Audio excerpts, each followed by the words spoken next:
COVID-19 virus ಹಾವಳಿಯ ಹಿನ್ನೆಲೆಯಲ್ಲಿ ಸೋಂಕು ಹರಡದಂತೆ ರಾಜ್ಯದಲ್ಲಿ ಎಲ್ಲಾ ರೀತಿಯ ಮುಂಜಾಗ್ರತಾ ಕ್ರಮ ಕೈಗೊಳ್ಳಲಾಗಿದೆ. ರಾಜ್ಯ ಸರ್ಕಾರ ಇದನ್ನ ಸವಾಲಾಗಿ ಸ್ವೀಕರಿಸಿ ತಡೆಗಟ್ಟಲು ಪ್ರಾಮಾಣಿಕ ಪ್ರಯತ್ನ ಮಾಡ್ತಾ ಇದೆ ಅಂತ ರಾಜ್ಯ ಆರೋಗ್ಯ ಸಚಿವ ಶ್ರೀರಾಮುಲು ಹೇಳಿದ್ದಾರೆ. ಮಂಗಳೂರಿನಲ್ಲಿ ಜಿಲ್ಲಾಧಿಕಾರಿ ಕಚೇರಿಯಲ್ಲಿ ಜಿಲ್ಲಾಧಿಕಾರಿಗಳು ಸಹಿತ ಆರೋಗ್ಯ ಇಲಾಖೆ ಅಧಿಕಾರಿಗಳ ಜೊತೆಗೆ ಸಭೆ ನಡೆಸಿದ ಬಳಿಕ ಮಾಧ್ಯಮಗಳಿಗೆ ಮಾಹಿತಿಯನ್ನು ನೀಡಿದರು. ಬೇರೆ ದೇಶದಿಂದ ರಾಜ್ಯಕ್ಕೆ ಬರುವವರನ್ನ ಸ್ಕ್ಯಾನಿಂಗ್ ಮಾಡಲಾಗ್ತಾ ಇದೆ. ಈವರೆಗೆ 1,85,000 ಮಂದಿಯನ್ನ ಸ್ಕ್ಯಾನಿಂಗ್ ಮಾಡಲಾಗಿದೆ. ಇನ್ನು ರಾಜ್ಯದಲ್ಲಿ 3 ತಿಂಗಳಿಗೆ ಬೇಕಾದಷ್ಟು ಮಾಸ್ಕ್ ಸ್ಟಾಕ್ ಇದೆ. ಆದರೆ ಹೆಚ್ಚು ಹಣಕ್ಕೆ ಮಾರಾಟ ಮಾಡಿದ್ರೆ ಅವರ ವಿರುದ್ಧ ಕೂಡ ಕ್ರಮ ಕೈಗೊಳ್ಳಲಾಗುವುದು ಅಂತ ಸಚಿವ ಶ್ರೀರಾಮುಲು ವಾರ್ನಿಂಗ್ ನೀಡಿದ್ದಾರೆ.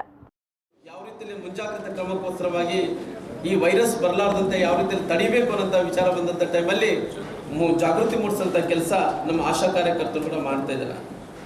ಅದಕ್ಕೋಸ್ಕರವಾಗಿ ಇವತ್ತು ಎಲ್ಲ ರೀತಿಯಲ್ಲಿ ಕೂಡ ನಮ್ಮ ಸರ್ಕಾರ, ನಮ್ಮ ಯಡಿಯೂರಪ್ಪನವರು ಮುಖ್ಯಮಂತ್ರಿಗಳು ಮೊನ್ನೆ ತಾನೇ ಒಂದು ವಾರ ಕಾಲ ರಜವನ್ನು ಕೂಡ ಘೋಷಣೆ ಮಾಡಿ ಸಿನಿಮಾ ಥಿಯೇಟರ್ಗಳು, ಮಹಾಲ್ಗಳು, ದೇವಸ್ಥಾನಗಳ ಹತ್ರ ಸಾರ್ವಜನಿಕರು ಎಲ್ಲೆಲ್ಲಿ ಕೂಡ್ತಾರೋ ಅಲ್ಲಿ ಯಾವುದೇ ರೀತಿಯ ವೈರಸ್ ಬರಬಾರ್ದನ್ನಂಥ ಕಾರಣದಿಂದ ಅವೆಲ್ಲ ಕೂಡ ರಜವನ್ನು ಕೂಡ ಘೋಷಣೆಯನ್ನು ಕೂಡ ಮಾಡಿದ್ದಾರೆ.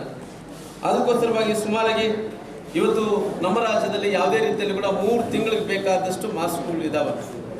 ಅಲ್ಲಲ್ಲಿ ಇವತ್ತು ಮಾಸ್ಕ್ಗಳು ಬ್ಲ್ಯಾಕಲ್ಲಿ ಮಾರಾಟ ಆಗ್ತಾ ಇದೆ ಒಂದೇನು ನಾವು ಸುದ್ದಿ ಕೇಳ್ತಾ ಇದ್ವೋ ಅದರ ಬಗ್ಗೆ ಕೂಡ ನಾವು ಕಠಿಣವಾದಂಥ ಕ್ರಮ ತಗೊಂಡು ಅದರ ಬಗ್ಗೆ ಕೂಡ ನಿಗಾ ವಹಿಸುವಂಥ ಕೆಲಸ ಕೂಡ ಮಾಡ್ತಾ ಇದ್ವಿ. ಅದಕ್ಕೋಸ್ಕರ ಸುಮಾರು 1,50,000 ಮಂದಿಗೆ ಪರ್ಸನಲ್ ಪ್ರೊಟೆಕ್ಷನ್ ಎಕ್ವಿಪ್ಮೆಂಟ್ ಸಲುವಾಗಿ ಎಲ್ಲ ರೀತಿಯಲ್ಲೂ ಕೂಡ ಸಿದ್ಧತೆಯನ್ನು ಕೂಡ ಮಾಡ್ಕೊಂಡು ನಿಂತೀವಿ. ಸುಮಾರು 3,00,000 N95 ಮಾಸ್ಕ್ಗಳು ಕೂಡ ಇವತ್ತು ಲಭ್ಯತೆ ಕೂಡ ನಮ್ಮ ಹತ್ರ ಇದಾವೆ. ಸುಮಾರಿಗೆ 6,000 ಥರ್ಮಲ್ ಸ್ಕ್ಯಾನಿಂಗ್ ಮಿಷನ್ಸ್ಗಳು ಕೂಡ ಅವು ಕೂಡ ರೆಡಿ ಆಗಿದ್ದಾವೆ.